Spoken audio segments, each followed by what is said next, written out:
Hi guys, and welcome to today's session. I am Gilles Brito. I'm a psychotherapist, coach, and hypnotist that lives and works in Sudbury, Ontario, Canada. And today I thought I'd do a little quick video on the difference between shame and guilt. Now, having worked with addiction clients for the majority of my career, this topic has often came forth as one of the primary kind of factors in helping people overcome addiction.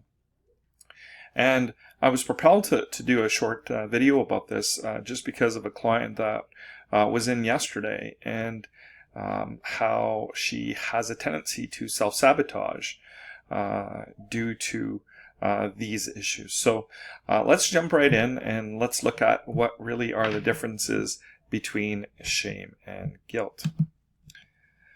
So if we start with guilt, guilt is really about the transgression of a value. So it's based on morality. So if I steal your money or something like that, then guilt says I should feel bad about that because I've done something wrong. I violated a moral or societal norm. So one of the key components of guilt is there has to be verbal structures in the brain. In other words, it's usually developed between ages of 4 and 6 because kids have to have the ability to understand the difference between right and wrong, and also the concept of apologizing and feeling sorry. That it's just not, 5 letters, S-O-R-R-Y, yeah, 5 letters with sorry. It's really much more than that. It's saying, I feel bad for what I've done. This is why it was wrong, and I want to make amends in some kind of way. So there has to be verbal structures already in the brain that has been formed. Now, in terms of the key components of guilt is I've done something wrong. And because you say I've done something wrong, you can do something about it. You can apologize. You can do an action like if I've taken your money, I can say I'm sorry and then repay you. So there's kind of a follow-up and an action that can take place. Shame, on the other hand, is much, much more toxic. It's also pre-verbal. It can be developed at a really early age. I've worked with clients who say they remember the rejection that they have for their mothers as long as they can remember. And sometimes that is much younger than where verbal structures would be. It was just this feeling of that there was something innately wrong with them.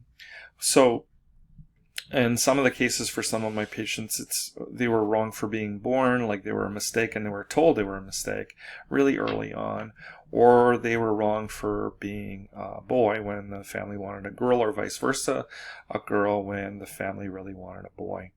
So those are called crimes of gender. So it's like I've done something wrong because I was born of the wrong sex.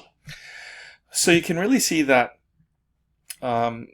shame says differently than guilt. Again, guilt says, I've done something wrong, whereas shame says, there must be something inherently wrong with me.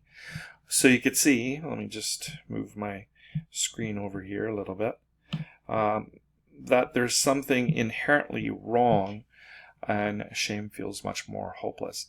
That's why it's one of the key kind of components in addictive behavior. A lot of my clients will self-sabotage because of shame, because at their heart they feel like there's something wrong with them, so they kind of don't deserve the good stuff. These two are very intrinsically synced, because sometimes the guilt will say you need to punish. You think of our punitive system. When somebody is charged with a crime and they're guilty, there's punishment that follows. So I find with guilt and shame it's kind of the same thing. If there's some good stuff that happens in a person's life, they're much more likely to sabotage, and it's usually because of guilt and shame. So in working with clients and working with addictions, understand that a lot of it has to do with the emotional part. Most addictions are not logic-based, meaning people don't logically want to continue their substance use. Sometimes people could say it has a function of self-medication or numbing out or something like that. But it's usually because of emotional drivers. And obviously emotional drivers is not a logical part of the brain. So for a lot of my clients, it's really understanding these key components of guilt and shame, helping them uncover that, oftentimes with the use of neurolinguistics programming, hypnosis, cognitive behavioral therapy, or other therapies, to help them push those old feelings of guilt and shame far behind them, so that could free them for the rewarding life that they do deserve. And it's making them realize that, in fact, they do deserve some of the good stuff, and that those old programming tapes of not being good enough, not being worthy enough, were formulated by somebody else, and it's not useful or efficient in their everyday life now. So that's it. Just kind of a quick video today. Understand that guilt and shame, many authors have talked about that as being kind of a key component. Gabor Mate talks about it, how toxic shame is really the key component in addiction and addictive behaviors. So with that, thanks so much for joining me today. I'd love to keep the discussion going about this comment, and part of lowering stigma is also lowering the shame that people feel in dealing with mental health and addictions issues. So with that, thanks so much for joining today, and have a wonderful day.